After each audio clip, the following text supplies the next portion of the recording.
الأهلي هبط. أيوة، زي ما سمعت كده.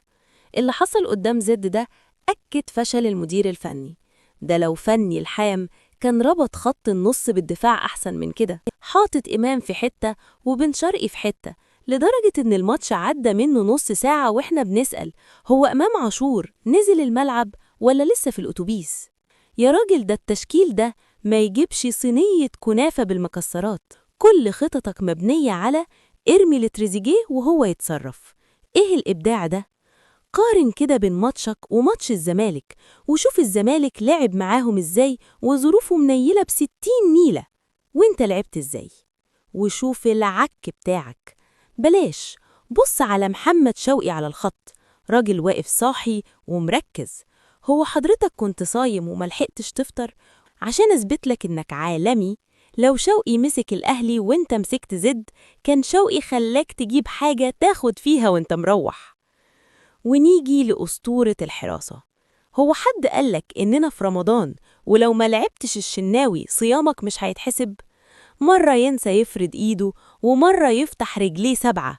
يا فنان، اقفل حرام عليك. مصطفى سعد كان هيعدي هو والكورة من بين رجليك.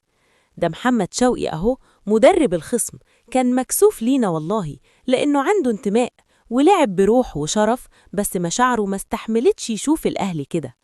هجمتين يروحوا عليك يدخلوا وربنا يلطف والراية تنقذك وتلغي هدف.